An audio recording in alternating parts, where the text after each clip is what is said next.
fantasy films are garbage, but CGI is hot right now, and we want to exploit it. So we bring you Dragonheart, starring Dennis Quaid as the Brave Knight and Jeff Goldblum as the Dragon.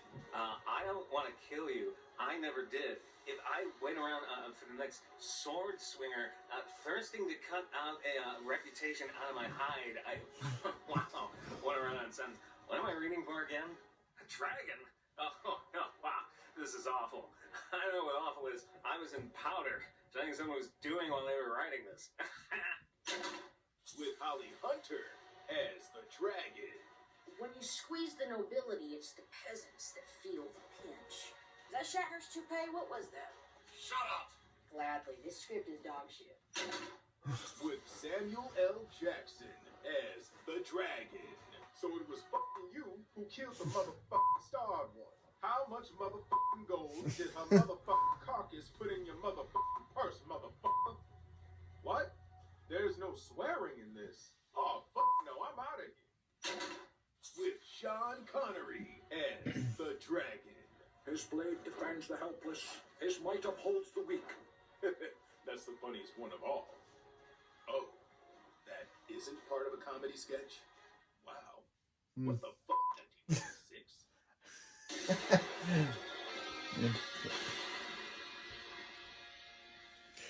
Wow. Hello, I'm the Nostalgia. Hey, Greg. Yeah, I remember it, so you don't have to. Every half a decade or so, a new trend seems to take over Hollywood. From westerns to sci-fi to disaster films to superhero films, it's usually a genre that for a period of time seems to dominate the market. And for a while, that genre was fantasy. Lord of the Rings, Harry Potter, Narnia, these franchises were big money for a good period of time. While these genres did exist long before they got insanely popular, it's not hard to see why they weren't always insanely popular. True, there was a strong film here and there, but before fantasy films were Oscar winners, they were Dragonheart. Interesting. Dragon. Released in 1996, this sounds like an idea so goofy it must have been satire. A period piece about a knight befriending a dragon voiced by Sean Connery. It sounded dead on arrival, and yeah, it pretty much was, but it's by no means a disaster. It's just not very good. In production hell for several years, this movie was passed from creative team to creative team in the hopes of salvaging it, and yeah, it definitely shows. For such an ambitious idea, it turned out a totally confused mess that did okay at the box office, but left critics and audiences feeling underwhelmed. Almost 30 years later, though, does it get better with time? Or look at those effects. Of course it gets worse over time. But let's dive in and nitpick why. Let's check out the original Dragon movie with bizarre casting. This is Dragonheart. So I wasn't kidding when I said this is technically a period piece. The film takes place in 984 AD, which in historical terms stands for Dragons. I should point out, too, that while the music by Randy Edelman is totally fine, it's been ruined for me because for years, every phenomenally corny piece of shit used it for its advertising. Better than it. Universal Pictures presents. You are not cut out to be a physician.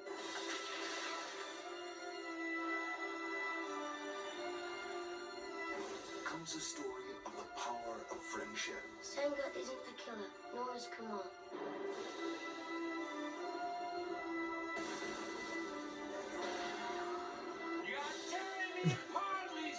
If a lot of people love each other, the world would be a better place to live.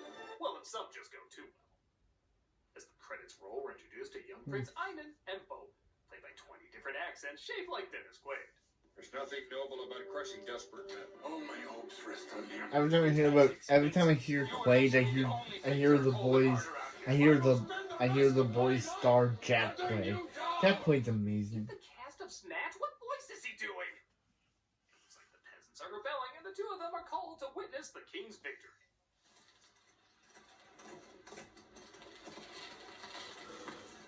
Wow, Okay, burning. now I can see why the Burning the Village music in Conan was so epic. Without it, it's pretty dull. No! If you came out before he burned the town, you'd have, well, a town, but I guess it still works. The queen, and his son rushes out to save his crown. God, it's mine! Dude, it's not a Oh, wow. Dragon Ball fighter, it's your friggin' dad! But his actions catch up with him. Oh. Just like a chick to stab me in the heart. At least my hair's prettier than yours. Bowen brings him to the queen, played by Julie Christie, who has an idea about how to save him. I just want power. Smooth, heart, those only virtue. Kid, you're the prince. You're the next in line. You don't need to hold on to that. You think if you grab it and say, king, king, king, that instantly makes anyone who holds it the ruler? Aislinn, daughter of the Celts. He's taken to a dragon who agrees to help the prince if he promises to rule justly.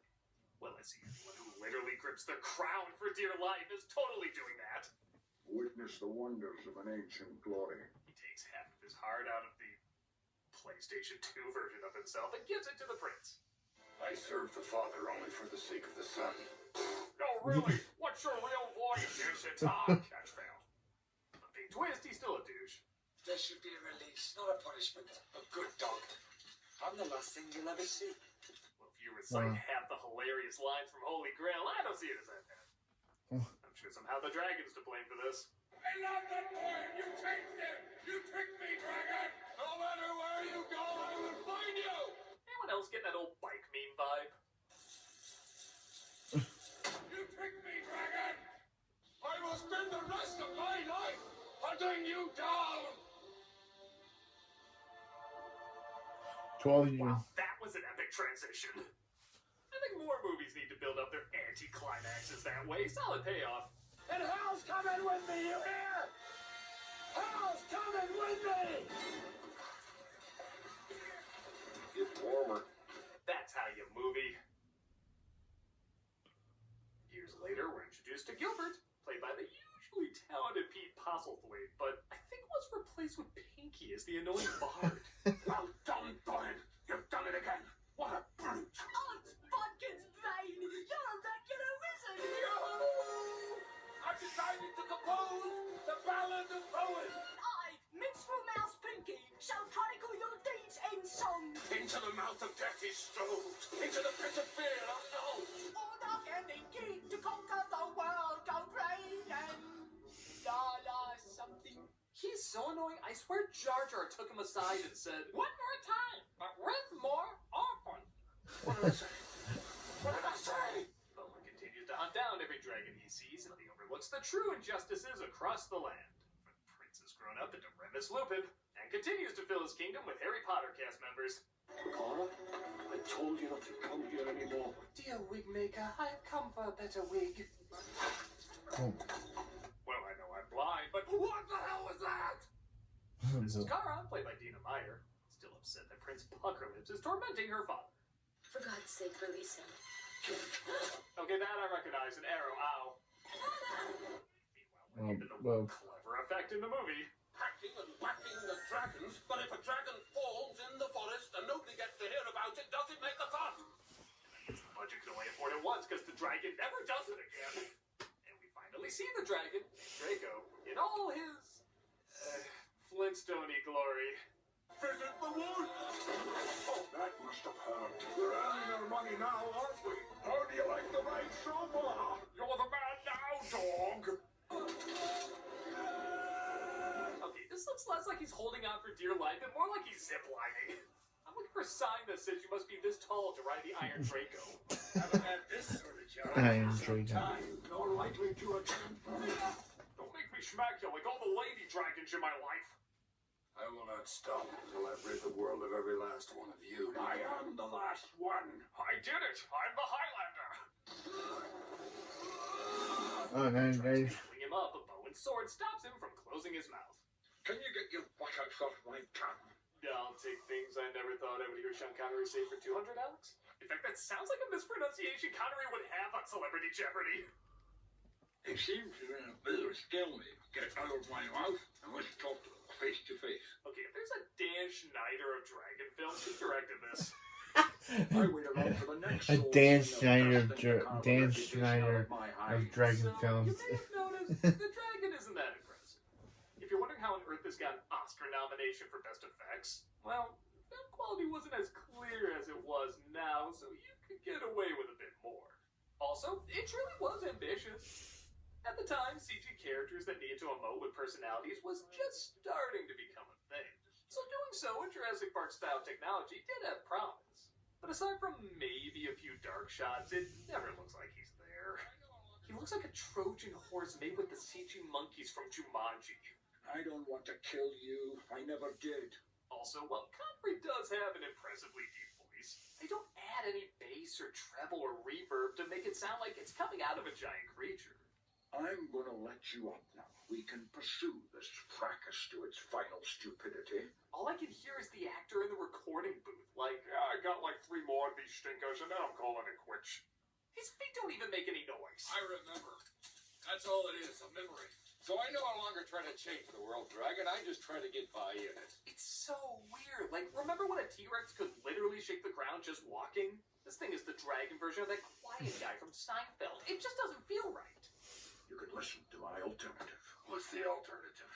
They call it Truce and Hatch a scheme where they play reluctant dragon, pretending to terrorize villages with Bowen saving the day and getting the reward. And granted, as big as the dragon is, the fire does look pretty damn impressive. I do long for death, but fear it. Aside from your misery, what's to lose? My soul. Oh, and get this. He doesn't put together. This is the same dragon who gave his heart to the prince. Heinen was no innocent. He polluted the heart. How do you know that? The old dragons know that story.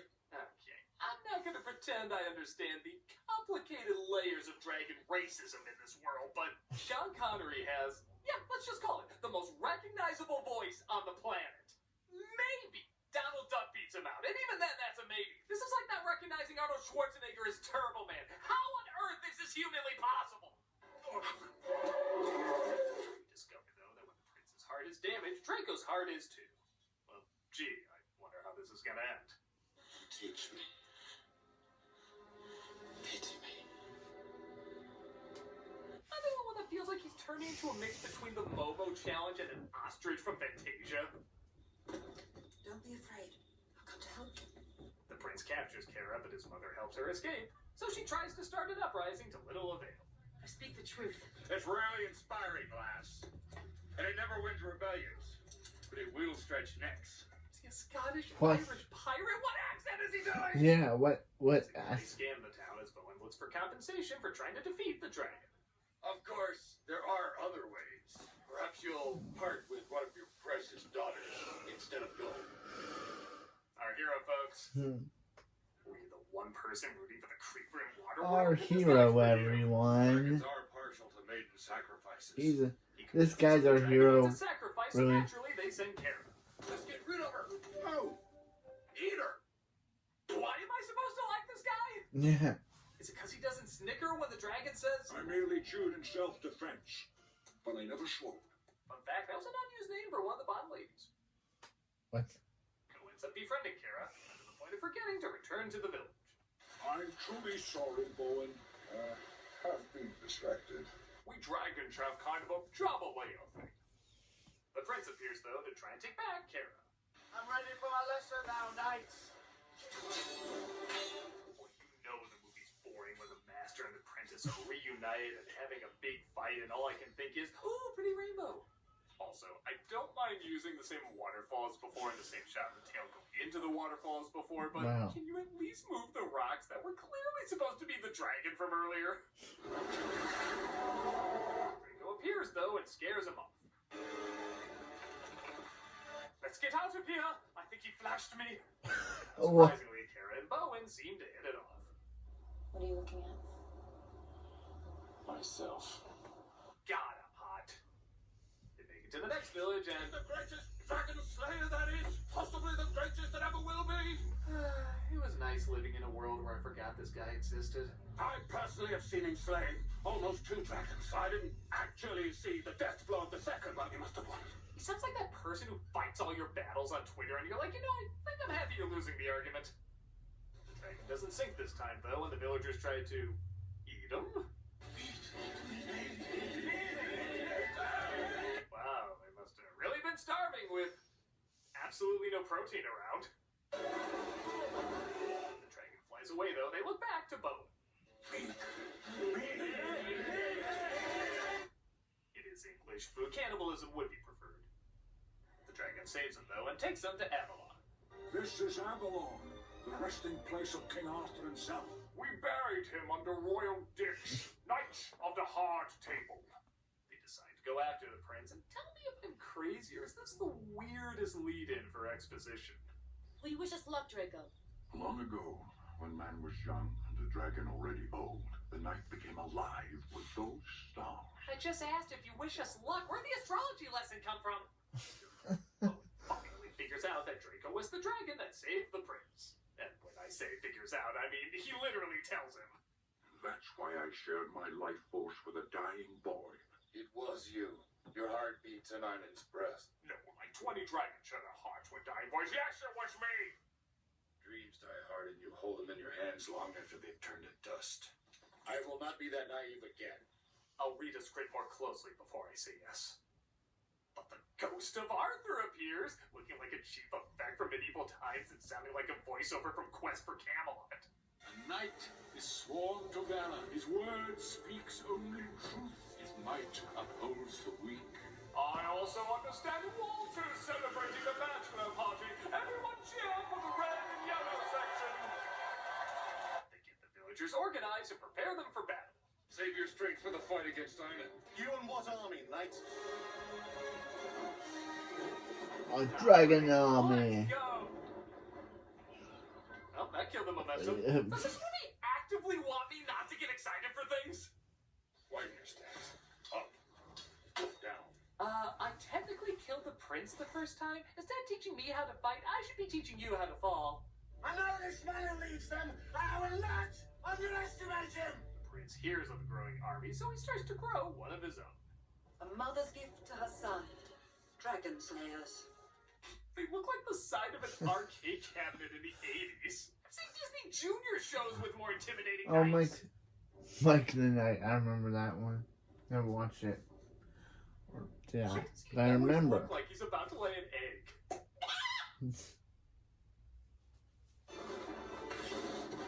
That's what I call a spit and run. Yeah, even dragons have dad jokes. Thou shalt not. Congrats, you killed him. Are we trying to get across with that?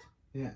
Actually, he hurts the dragon but doesn't kill the prince, as Draco just so happens to have given him the stronger half of his heart. Nah, you got the upside, I got the downside. See, there's two sides to every sport. Draco is captured, but thank God the army of villagers have trained so hard they can get him back. I go to save the dragon. Who will go with me? I'm supposed to like people in this, right? Our usual trio tried to go in and save it, but they're caught pretty quick. Well, what a pleasant surprise. I only expected a threesome, but a foursome will do. They have a big fight as Bowen puts together the only way to kill the prince is to kill Draco. You will never win until Einon's evil is destroyed, and to do that, you must destroy me. Release me from this movie. I'm other disappointments to star in. The prince is slayed as Bowen does end up killing Draco, releasing a refreshing pine scent, and he becomes an angelic fart joining the constellations. Now, if he just died in an extra star shine, that would have been fine. Kinda like in Princess and the Frog, they just see the stars shine a little brighter and they know what it means. They put it together. Actually, it'd be kind of moving. But somehow this movie goes even more cartoony than the actual cartoon. All the stars in the constellation welcome him, explode into a million more stars, outline the dragon even more in case you missed this was in fact a dragon, and then go right back to normal. It doesn't even stay in the sky. It was just like, oh hey, we can do this. Okay, bye. It is so cartoony and over the top, it looks less like a cinematic conclusion and more like you finished a Zelda sequel. And in the days following Draco's sacrifice, Oh, I guess we have a narrator too. Last minute of the movie's a good time to finally bring him out. And when things became the most difficult, Draco's star shone more brightly for all of us who knew where to look. How's it shining now? Because this wasn't the easiest flick to get through. So like I said, it's not awful, and honestly with this idea and casting in 1996, it should have been awful. But the ironic thing is, as much as Draco talks about how much he wants his soul to be saved, the film does surprisingly feel a little soulless.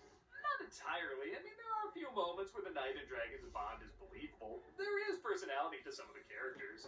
But nothing about doubt it feels as grand or epic as I think it wants to be. A lot of that, I think, is because it was in production hell for so long and a clear vision of the film just couldn't be figured out. Especially seeing how many scenes just feel so chopped down or unfinished. Somewhere there's a decent film longing to get out, but in the end, the film almost fittingly comes across as half-hearted. I'm a nostalgia critic. I remember it that you don't have. And that was the video that I waited, that I didn't do yesterday.